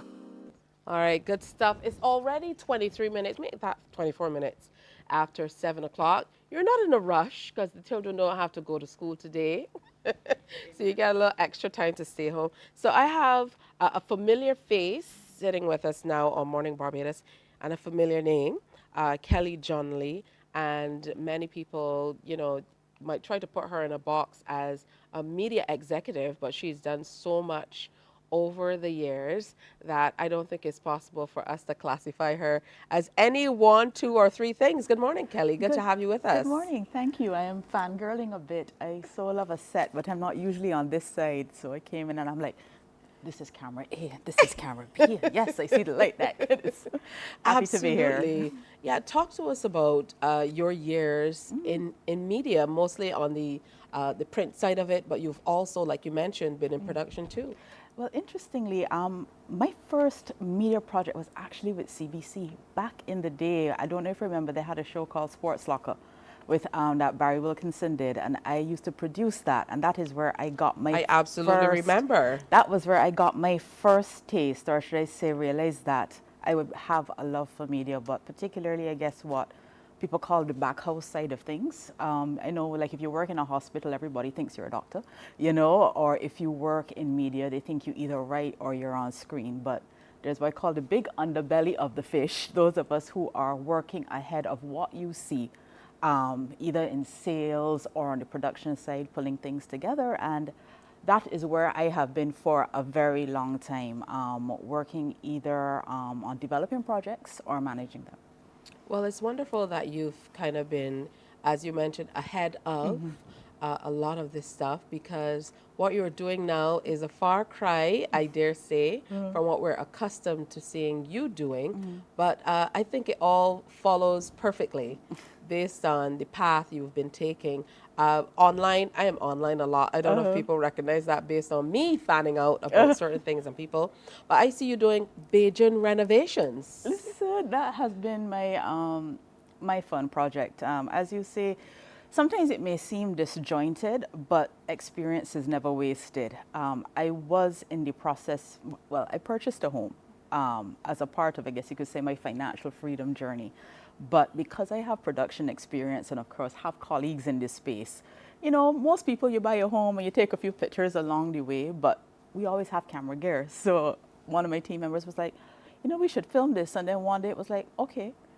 But you're so in the habit of filming that you can segment it very well. And it has been so encouraging and overwhelming, but also surprising, the need for information in this space. So we have a very vibrant community online right now where we are learning together and renovating together. And so many women in particular are purchasing properties and renovating on their own. So, you know, we are in each other's DMs, you know, going through some legal work, and we're also like choosing stuff together. So the community is growing and I'm enjoying it. And we're kind of the generation, Kelly, who's straddled both the internet, where we know now where you can go online and find stuff, but we've also had a little bit of experience in getting in the library and doing actual research. Listen, I was telling somebody, I think people who work in media or who are onlookers probably think there has been such a divergence in media, but the truth is it really is just an evolution of the space. I still believe that the written word is the primary starting point of business communication. You are reading your notes. This is how we get information around, but there's so many different ways that we can tell stories now, which I think just makes just for a richer experience for anybody who wants information. But yes, I remember when you had to go up in the library and look for the bond volumes and cut out the ad, you know, and bring it back down and print it. But now you can work so much faster and across so many different platforms that, yes, you know, we OGs know how to do quite a few things. It's true. I'm being exposed to so many things online. It makes us feel as though we can do just about everything. It is, and it's also good to see more people in the space. I think you get to see more people now able to specialize, you know, so you'll have people who do work that's primarily for social media. Then you have people who are now script writers for different platforms. So you really do see an evolution of the space that brings in people who weren't there before. And I quite enjoy the camaraderie. You're one of these people who has also really just blossomed on social media and kind of made it an interesting space to present new things and to do new things. So tell me about you kind of taking over, so to speak, that space. I think, well, my interest in socials really was from a professional standpoint. As you mentioned, my background is in media, and I didn't have social media accounts until the company required me to. I remember opening an Instagram account just so I could get into the company's Instagram account. And because you have the privilege of seeing the back end of how people respond to content, you know what people like. And people use social media for different things, you know. It could be your way to relax in the evening, but a lot of people come on to socials to learn.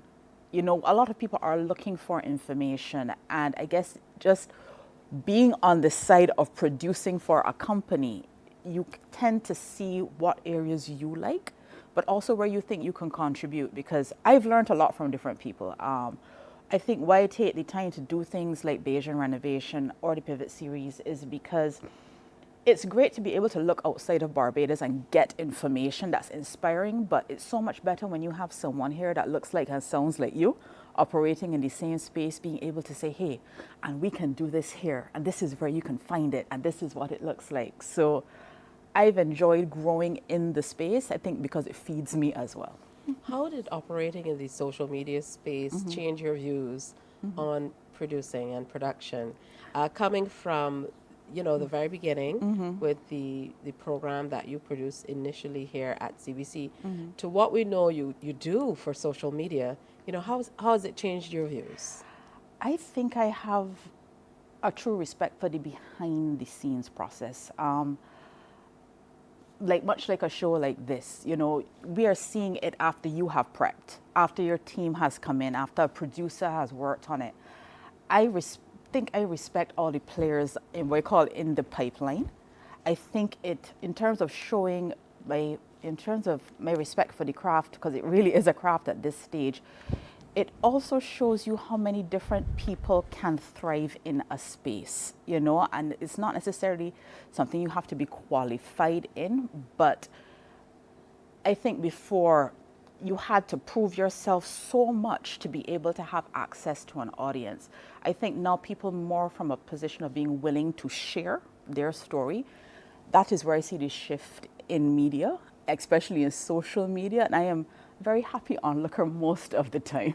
Yeah, it really has cut out many of the gatekeepers. Yes. And the gatekeeper concept, where people felt as though, even with the music, yes, felt as though, you know, I have to wait for somebody to be able to play my music. Now you bring it directly, so you've kind of cut out the middleman in a number of instances. In a number of instances, and I do believe that there is a space, for, I guess you could say, gatekeeping, traditional news, because you do need people to validate, you do need people to do the checks and balances, but I think it allows business to move faster.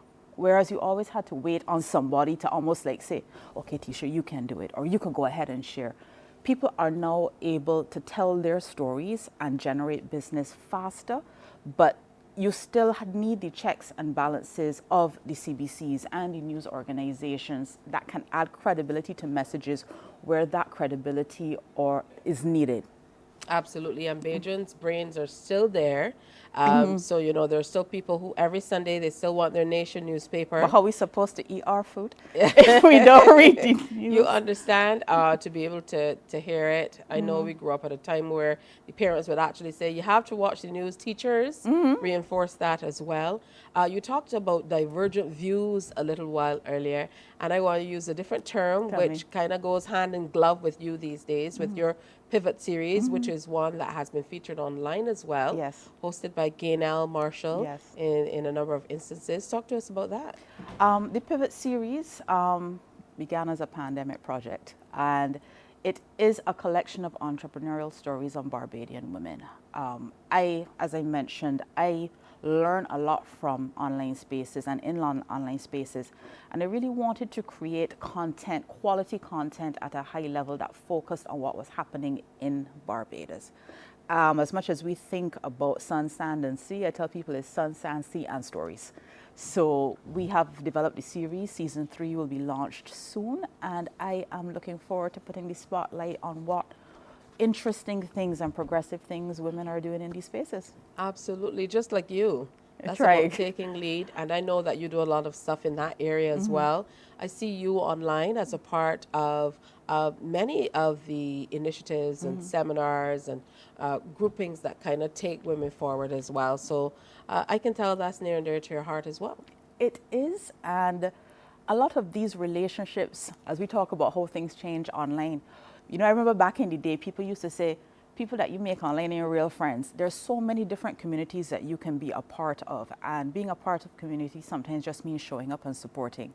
So a lot of these relationships develop because people have been willing to share either what they're going through, what's important to them, what they're doing in a community, and it's exciting. So I'm happy to support in those spaces, and even if it just means showing up and clapping and saying, you know, doing a good job. Absolutely. We'd love to see the Pivot series on TV8. I don't know, conversations behind the scenes. Well, I'm just saying, we got a good file deck. I'm not, it's not like we don't have like 30 of them ready to go. I'm just saying, ad spaces are there. Someone told me you can sell, I can cut the sizes down. Just saying, just put it out there into the universe. Absolutely. It's been really good sharing with you. Don't be a stranger. Thanks for the interest. Kelly, I know that I absolutely...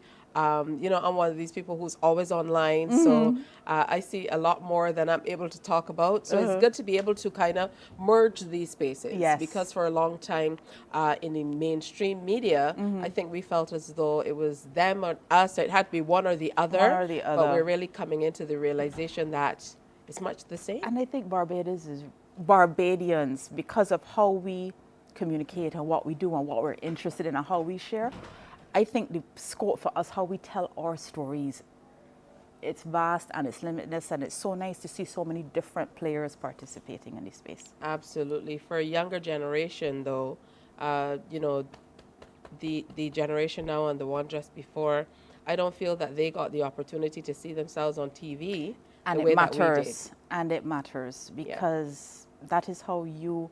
It's a part of how you form your image of yourself and your people around you. And I always say people, and I'll say this cautiously, Black people need to see Black people doing well in spaces that they are familiar with so that they too can know that they can. Absolutely. People need people that they can emulate and look up to and even sometimes see some of the negativity so you know what not to. So you know not that's what the, to that's do. That's the balance. Yes. So again, good to see you, Kelly. We absolutely look forward to everything you're bringing online and otherwise. Thank you. And I myself am working on a renovation, or the renovation is working on you. It's not for the weak. These things are not for the weak. Tell me about it. Good morning to everybody at the Environmental Protection Department. I shan't say anything else. I love it. Well, you could just join us on Bayesian renovation and we could discuss these things. But all right. Yeah, renovation's in for the week. Tell me where we can find you online. Well, as we're speaking about homes, Bayesian Renovation by Kelly Johnley, which is on Instagram and on Facebook. The stories is be hot on the IG, so I would say stick with that. The Pivot series on Instagram as well. And I'm Kelly Johnley on IG. Absolutely. Bayesian's doing big things. And this is what Mornin Barbados is all about, sharing with you how Barbadians are pivoting. Yeah? Yes, I like that. Nice to make segue. things better. You've done this before. All right, stay with us. We still have more coming. Plus, Miguel Vibes is going to bring some vibes to the Mornin Barbados stage. Stay with us. Morning, morning, morning. Good morning. Good morning to you. He was saying, Thornhill, we can sell out the stadium, This is my area you making sport. You can be half in here. Only then to turn up the Saturday morning at the stadium to do the broadcast. The funny stadium, as we were saying on the local parlance, burst. Overflowing to the point where then you had to get extra seating on the velodrome, the cycle track. Golden Glory, celebrating our senior games, Tuesday at 8:03 p.m. on air and online. My friend, you don't plan to get it? Oh, Barbados. Hey, I'm KB Clean. Join me 6 a.m. until 10 a.m. right here at 94.7, the best and ultimate Bajan experience. My show is called Bajan to the Bone. Don't miss it, Bajan to the Bone. Weekdays right here and only here on 94.7.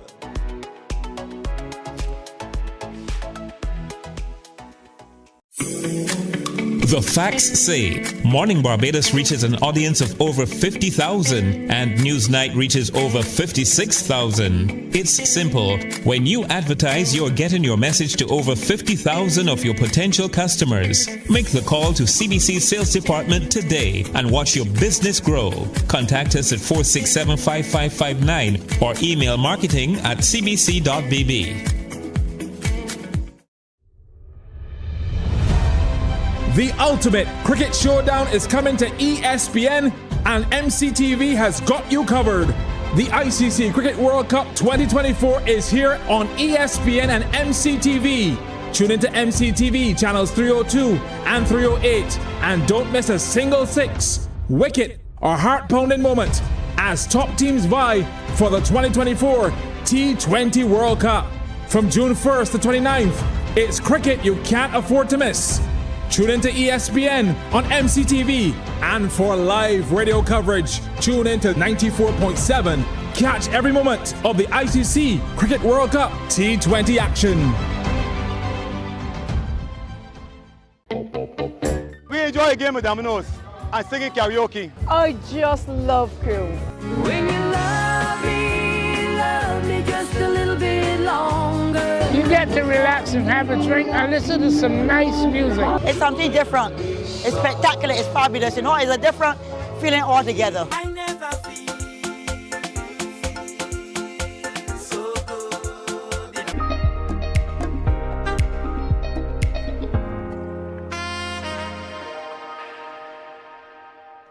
So we promised that Miguel was going to perform his big tune for 2024 for us. Are you absolutely ready to go? Do you have to defrost the waistline or anything like that? I gave it a little lubrication earlier this morning. Yeah, he's ready to go.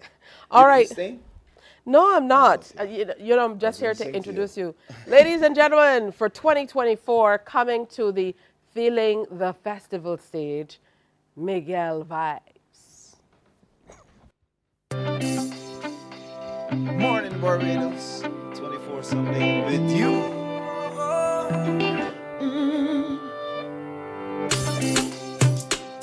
Oh, I'm never gonna let you go. Close your eyes, feel the vibe as our bodies collide. Girl, you know that it's right. Oh, all night. You and I, our love intertwined. Baby, come let me wine. Oh, come let me rock, let me roll, let me dip, let me go down. Stick to the floor, brace but don't slow down, no. I'm never gonna let you go. Oh, come let me rock, let me roll, let me dip, let me go down. Stick to the floor, brace but don't slow down, no. I'm never gonna let you go. Oh, it's right here I want to be. It's right here I want to be with you. I'm never gonna leave your side. You're never gonna leave mine. Cause it's right here I want to be. It's right here I want to be with you. I'm never gonna leave your side. You're never gonna leave mine. You're a queen. Doing your dancing with me. Nobody can intervene. Girl, you know what I mean. Oh, take time. Slow grind, two bodies aligned. Baby, come let me wine. Oh, come let me rock, let me roll, let me dip, let me go down. Stick to the floor, brace but don't slow down, no. I'm never gonna let you go. Oh, come let me rock, let me roll, let me dip, let me go down. Stick to the floor, brace but don't slow down, no, no, no. I'm never gonna let you go. It's right here I want to be. It's right here I want to be with you. I'm never gonna leave your side. You're never gonna leave mine. Cause it's right here I want to be. It's right here I want to be with you. I'm never gonna leave your side. You're never gonna leave mine. Cause it's right here I want to be. It's right here I want to be with you. I'm never gonna leave your side. You're never gonna leave mine. Cause it's right here I want to be. It's right here I want to be with you. I'm never gonna leave your side. You're never gonna leave mine. Boom! Of course, we're enjoying the vibes in the back. That's me and the producer, Nadia. She doesn't actually work, but we're on video and on video. Yeah, so that's a nice sweet one, you know. What are you going for in terms of vibe in 2024? We know you're known for your beautiful voice, and this one brings it as well. But generally, is this the only one for the festival? No, it's not the only one. Talking to the mic, Miguel. It's already off. Yeah. This the only one. This is not the only one for the festival. So you can look for a couple more. I hear trying to turn on the mic. Yeah, but you turn it off. happens a lot. Yeah, so yeah, the mic is on now. But yeah, this is not the only one for the festival. I got another one called I Love It Bad. Should be releasing next week. And like I said, I'm working on that one with my daughter, Zara Jidney. And it's called, I don't remember the name right now. But yeah, we're working on that. And the social commentary as well. I'm back for Pick of the Crop, by the way. You're back for Pick of the Crop as well? Back. Yeah, did you write these ones? That one was written by Shane Jones and Ian Webster, Water Street Boys. So yeah. All right, good stuff. And I know that the Water Street Boys sent me some releases already. Yeah. So we most certainly look forward to sharing them. Yeah. Thanks for coming and sharing with us this me. morning on Morning Barbados. Thank you. We look forward for you making your rounds. Look up for Miguel Vibes. Thank all you. this Cropover season and beyond, sharing the vibes and, of course, feeling the festival with us here at the Caribbean Broadcasting Corporation. Hey, it's time for another break. It's 14 minutes before the 8 o'clock hour. We have lots more coming up. Stay with us.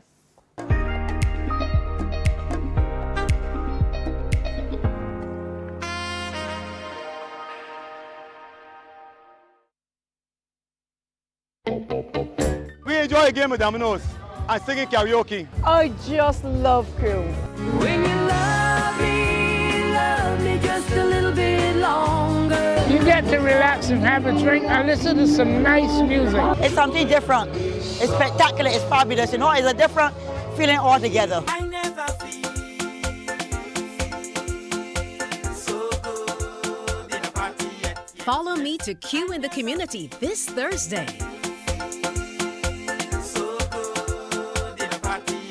You know why? While you go about your business, we go about our business, and that is gathering the news. Stay up to date at CBC News Barbados on Facebook, Instagram, and Twitter. Get news update on radio throughout the day. And join us for the CBC News Night at 7 every night. CBC News team is on the job and bringing you the news. Calling all Soccerholics! The highly anticipated Soca pop-up party of the season is back! Follow us to a different location every Friday night from 8 p.m. from May 10th to June 14th for the Barbados Lottery White Oak Rum 98.1 The One Soca Stock pop-up party. We bring you the music and giveaways, and you bring the vibes and the action. There is a saying, you can find a Bajan anywhere. Are you a Bajan living abroad? Or do you know of one who has migrated to another country? Well, we at Mornin Barbados would love to have you or them on our Bajan Affair segment. Share your amazing stories, experiences, and how you have adapted to a new culture. Send us an email to morninbarbados@cbc.vb, and together we will travel the world.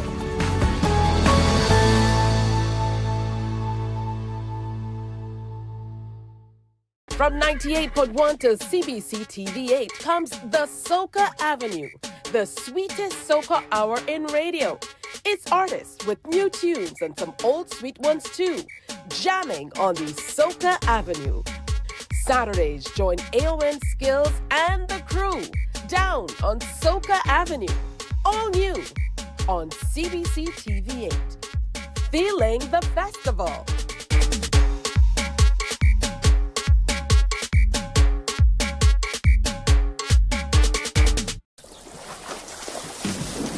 From the beautiful shores of the gem of the Caribbean, Barbados, home of the amazing Harrison's Cave, the tantalizing Oystins Bay Garden, our historic garrison, the indigenous road tennis, and the friendliest people in the world.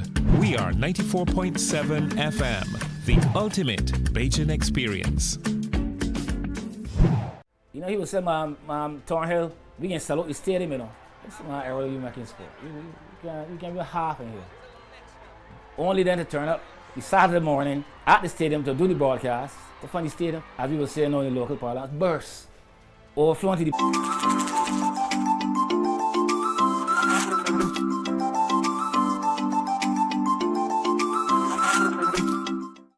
Just about 11 minutes to go now before the 8 o'clock hour on this Friday, so a little bit of social media buzz for you. What's buzzing online? Well, Donald Trump, that's right. Donald Trump became the first former American president to be convicted of felony crimes yesterday, Thursday, as a New York jury found him guilty of all 34 charges in a scheme to illegally influence the 2016 election through a hush money payment to a porn actor who said the two were involved. Now, Trump sat stone-faced while the verdict was read, as cheering from the street below could be heard in the hallway of the courthouse 15th floor, where the decision was revealed after more than 9 hours of deliberations. And the media in the U.S. is crazy as you go from right-wing media like Fox News to the other media who proclaim to be a little more in the middle, but we know are far more left, like CNN. So very interesting times in the U.S. Well, the theme for this year's World No Tobacco Day is protecting children from tobacco industry interference, and it underscores the critical need to prevent future generations from falling prey to the harmful impact of tobacco use. World No Tobacco Day 2024 will give a platform to young people across the world who are urging governments to shield them from predatory tobacco marketing tactics. And the industry targets youth for a lifetime of profits, creating a new wave of addiction. Children are using e-cigarettes at rates higher than adults in all regions and globally.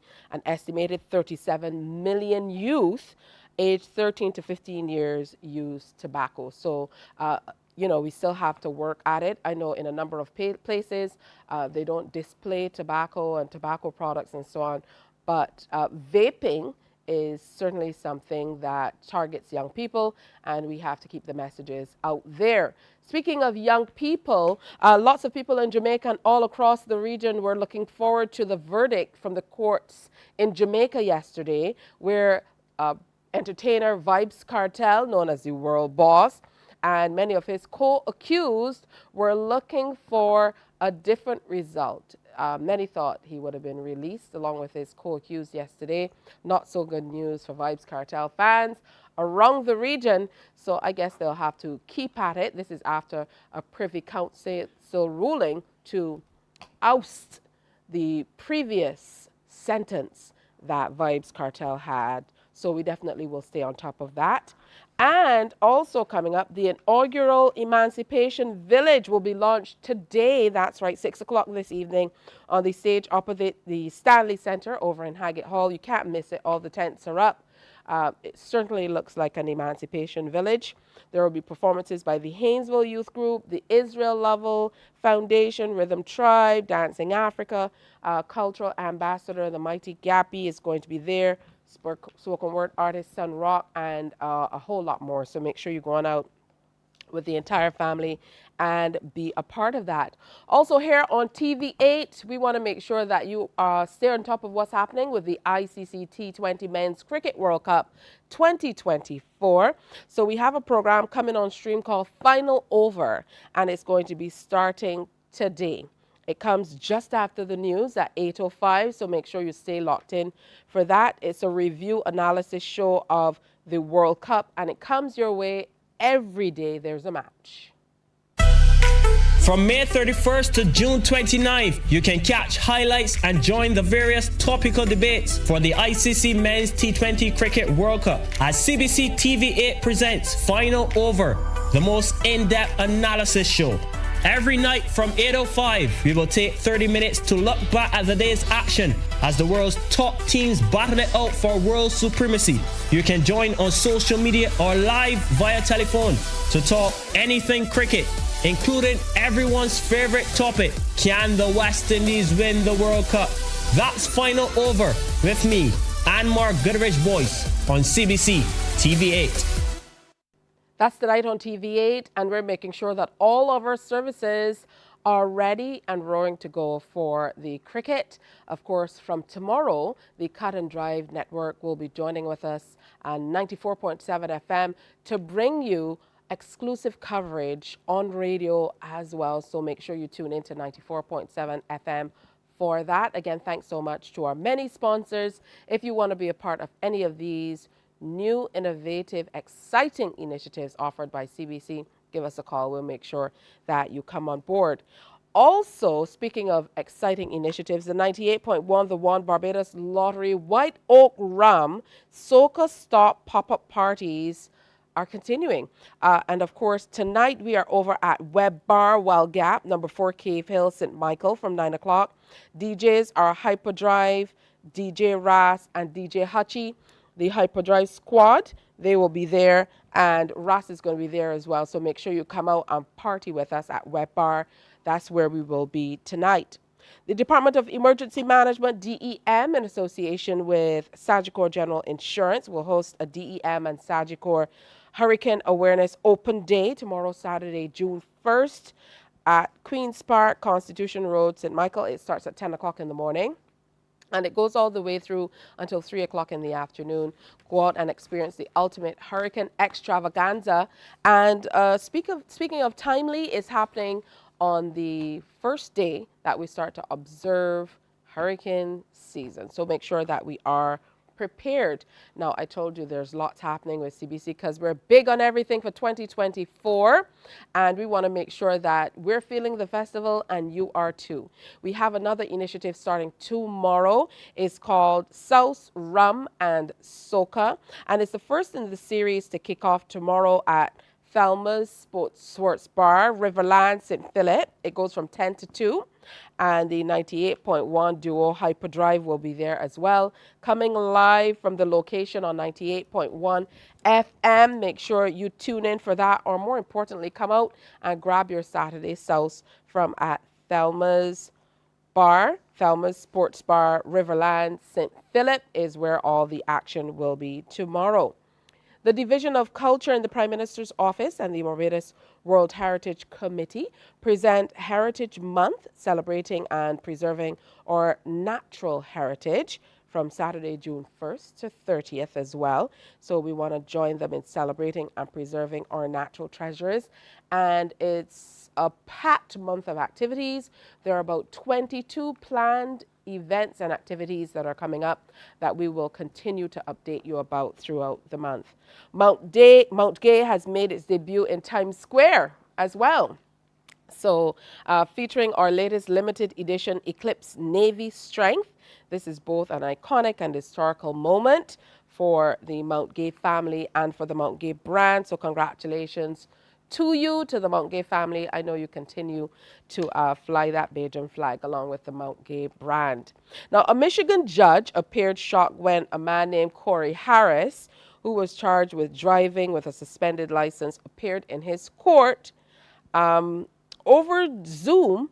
The judge was hearing charges of Corey driving with a suspended license. Let's listen in and see what happened. Mr. Harris, are you driving? Actually, I'm pulling into my doctor's office, actually. So just give me 1 second. I'm parking right now. Wait.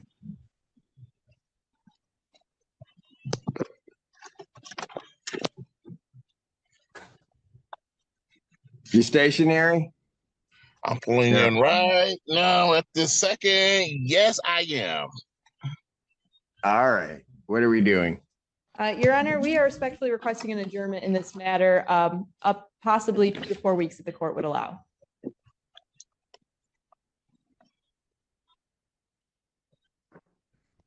Okay. So maybe I don't understand something. This is a driving while license suspended? That is correct, Your Honor. And he was just driving. And he didn't have a license.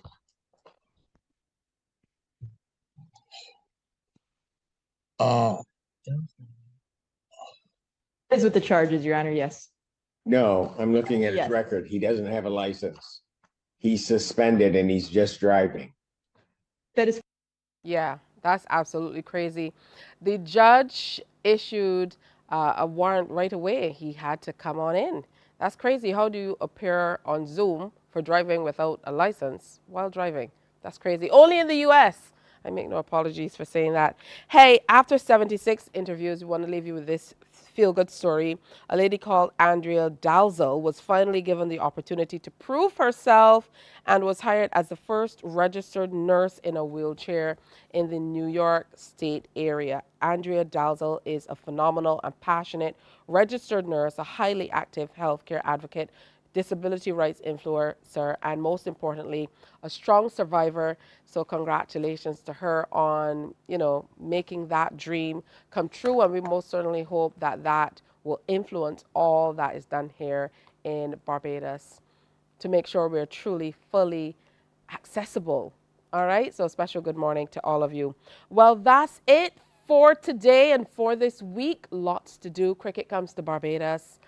Ooh, I'm excited. Make sure you get on out as well. Coming up on Monday, we're going to connect with a Bajan living in Western Canada. The International Consultants Day Conference is coming up, and we're going to tell you more about that and a whole lot more. Have a great day today. Have a good weekend. Be safe. We're going to update you on all of those road traffic changes on Monday as well. There are quite a few of them, but you can go to GIS website and their social media pages and CBC to find out more. On behalf of the entire crew, have a great one. See you on Monday. Bye-bye.